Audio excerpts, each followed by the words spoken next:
Je vais vous présenter notre jury. Dans les membres du jury adulte, nous accueillons une fidèle, Madame Patel. Merci beaucoup, Madame Patel. Un merci un peu plus particulier pour Marie-Alice Sinaman, qui veut bien nous faire l'honneur de sa présence et être membre de notre jury. Merci beaucoup, beaucoup, beaucoup. Je voulais juste remercier tous les élèves qui ont participé, aussi bien ceux qui vont passer devant vous que les autres qui ont travaillé en classe, qui se sont creusés la tête pour trouver une idée de discours, qui ont écrit, qui ont dit. Grand merci à vous. Merci aux enseignants qui les encadrent. Au départ, les réseaux sociaux avaient un objectif magnifique: rapprocher les gens, briser les distances et créer des liens. L'idée était simple: permettre à chacun d'exister et de communiquer plus facilement. Mais regardons où nous en sommes aujourd'hui. Ce rêve s'est-il réalisé ou a-t-il dévié vers quelque chose de plus inquiétant? Ils étaient tous là, plongés dans leur téléphone, absorbés par un monde virtuel, alors qu'ils avaient de vraies personnes en face d'eux. Cela ne vous dérange-t-il pas? Parce que moi, si, ça me dérange. Vous allez sûrement me demander pourquoi. Parce que ces plateformes censées nous rapprocher nous coupent parfois du réel. Nous préférons envoyer un message plutôt qu'appeler. Nous réagissons avec un like plutôt que d'exprimer un vrai sentiment. Nous avons des centaines d'amis en ligne, mais combien d'entre eux pouvons-nous appeler lorsque nous avons un réel souci? Les réseaux sociaux nous donnent l'impression d'être connectés, mais en réalité, ils nous isolent. Nous passons des heures à scroller sur notre téléphone, à comparer notre vie à celle des autres, à chercher la validation à travers des j'aime, et les conséquences sont parfois lourdes. L'anxiété et la dépression. Des études montrent l'usage excessif des réseaux sociaux lié à une augmentation de l'anxiété et la dépression, notamment chez les jeunes. Nous avons tous déjà entendu parler de ces adolescents qui mettent fin à leur jour après avoir été harcelés en ligne, ou ces jeunes qui sombrent dans une dépression en se comparant sans cesse aux influenceurs. Combien de victimes faudra-t-il encore pour que nous réalisions l'ampleur du problème? Et le pire, c'est que nous nous rendons compte, mais nous continuons. Mais ce n'est pas la première fois dans l'histoire qu'une nouvelle technologie révolutionne la communication. Prenons l'exemple du téléphone. Inventé à la fin du 19e siècle, au début, certains craignaient qu'il remplace les rencontres humaines, les interactions, qu'il réduise la chaleur des échanges humains. Mais nous avons appris à l'intégrer intelligemment dans notre quotidien. Aujourd'hui, nous devons faire la même chose avec les réseaux sociaux, les utiliser comme un outil et non comme une prison. Parce qu'au fond, un like ne vaudra jamais un sourire sincère. Un message ne remplacera jamais une étreinte. Et aucune connexion Wi-Fi ne sera jamais aussi précieuse qu'une connexion humaine, partagée avec ceux qui comptent vraiment pour nous. Mais finalement, la vraie question n'est-elle pas: sommes-nous encore maîtres de notre usage des réseaux sociaux ou sommes-nous en train de devenir leurs esclaves? Merci. L'amitié, un lien unique qui ne dépend ni du temps, ni de la distance. De savoir que l'on peut être soi-même, sans attendre de jugement. C'est surtout se faire écouter, se faire comprendre même quand je ne trouve pas les bons mots. Et c'est de savoir que cet ami restera toujours là, dans les bons comme dans les mauvais moments. Mais j'aimerais surtout dire que l'amitié est une promesse silencieuse. Celle d'être là, pas forcément tous les jours, mais toujours quand il le faut. Donc à présent, m'avez-vous entendu une seule fois avoir énoncé le terme « personne » ou « quelqu'un » dans ma définition d'amitié? Mais aujourd'hui, une question se pose. À l'heure où les écrans remplacent les regards, où nos secrets et nos souvenirs s'enregistrent plus souvent dans un téléphone que dans une oreille humaine, alors ma problématique est celle-ci. Et si notre meilleur ami n'avait ni voix, ni visage, mais des notifications, il est parfois trop compliqué de faire appel à un humain.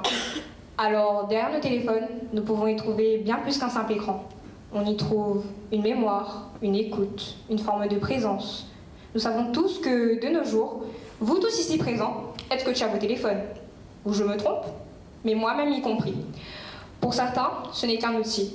Pour d'autres, un poison nocif à la vie. Mais pour moi, pour nous, les jeunes, le téléphone peut être vu comme un refuge. Un refuge, oui, une safe place, comme on dit. Une sorte d'abri invisible, une bulle, ou même un concours. Le téléphone, lui, est toujours là. Il ne raccroche pas. Il ne dira jamais « je n'ai pas le temps ». Il se trouvera toujours dans nos poches, sur nos tables, près de nos oreillers. Entre autres, il ne se trouve jamais loin. Sa présence est constante. Quand les autres s'éloignent, lui il reste. Il devient alors cette épaule virtuelle, toujours prête à recevoir nos larmes et nos silences. Le téléphone, lui, ne juge pas. Confiez-vous comme vous ne l'aurez jamais osé. Il ne vous regardera pas de travers, ne vous interrompra pas. Et surtout, le téléphone ne vous trahira pas. Il est l'espace où l'on peut s'exprimer sans filtre. L'endroit où écrire ce qu'on ne va jamais envoyer. C'est un journal intime presque sacré. Dans un monde où l'on est jugé sur tout ce que l'on fait. Le téléphone et l'IA apprennent à nous comprendre. Aujourd'hui, nos téléphones s'adaptent à nous. C'est-à-dire qu'ils devinent nos humeurs, nous proposent des musiques à nos goûts, qui nous parlent, des vidéos qui nous sont chaleureuses. Ils nous répondent, nous suivent, nous apprennent. Cette intelligence artificielle devient émotionnelle. Non, nous ne sommes pas dans le futur, ni dans une science-fiction. Ceci est notre quotidien. Aujourd'hui, nous pouvons discuter avec des IA comme on discuterait avec un ami. Pas pour remplacer l'humain, mais parce que parfois, elle écoute mieux que lui. En conclusion, certes on peut en rire, dire qu'on est trop connecté, qu'on vit au travers de nos écrans, mais derrière chaque notification, il y a une émotion. Derrière chaque vibration, une attente. Derrière chaque écran, un cœur qui attend d'être compris. Le téléphone n'a pas de visage, ne peut ni respirer, ni pleurer, mais il reste, il écoute, il répond. Et dans ce monde où la confiance n'est plus vivante, se cache un téléphone où la confiance est régnante. Alors ici finalement, notre meilleur ami n'avait ni voix, ni visage, mais des notifications. Merci de m'avoir écouté.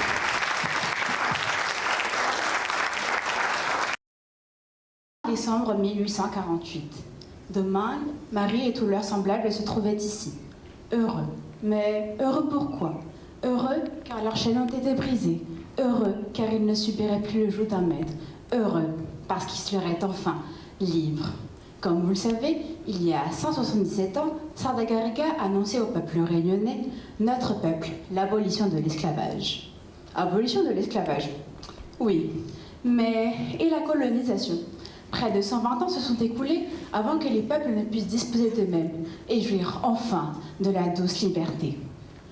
Ce que l'on nomme aujourd'hui syncrétisme est la combinaison de plusieurs traits politiques, religieux ou culturels. La religion vaudou en est un exemple parmi d'autres.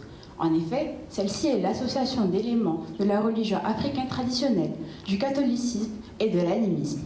La cuisine mexicaine est également le résultat de la fusion entre la gastronomie préhispanique et espagnole. Mais n'oublions pas qu'en tant que Réunionnais, notre île, une perle française, est également le résultat d'un syncrétisme unique de par sa population, sa culture ou encore sa gastronomie. J'aimerais, au même titre, évoquer la joie et la fierté d'être jeune fille française, non pas parce qu'être française me permet de me vanter aux quatre coins du monde de mon élégance et de mon palais raffiné, mais aussi parce qu'être française m'offre un panel presque infini de possibilités. Mais, comme nous le savons tous, il ne peut y avoir de lumière sans obscurité. Chez nous, la colonisation a arraché de nombreux enfants à leur mère et de nombreux peuples à leur terre. Et cela s'est bien sûr produit dans d'autres contrées.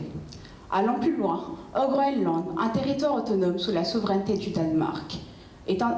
D'après Le Monde, celui-ci connaît le triste record du taux de suicide le plus élevé au monde. Étant un peuple très attaché à la nature et à ses traditions, celui-ci souffre d'un choc culturel lié à la colonisation. Car oui, la colonisation, malgré ses aspects positifs, a été un facteur d'acculturation et d'assimilation. Je n'oublierai pas d'évoquer les populations amérindiennes décimées par les maladies et les mauvais traitements, mais aussi les aborigènes d'Australie privés de leurs droits et de la terre qui leur est due. Pour conclure, la colonisation a joué un rôle crucial dans l'identité culturelle des métropoles et de leurs colonies. Ces conséquences, qu'elles aient été favorables ou défavorables, font aujourd'hui la richesse de la vieille Europe. Notre île, de par sa culture, sa population métissée, ses festivités en sont l'héritage. Nous pouvons le dire, cela ressemble effectivement à un dénouement de conte de fées, ou happy end pour nos confrères anglophones. Mais ici, très cher public, j'aimerais que nous nous souvenions avant tout à quel prix nous mangeons du sucre libre en Europe. Merci de m'avoir écouté.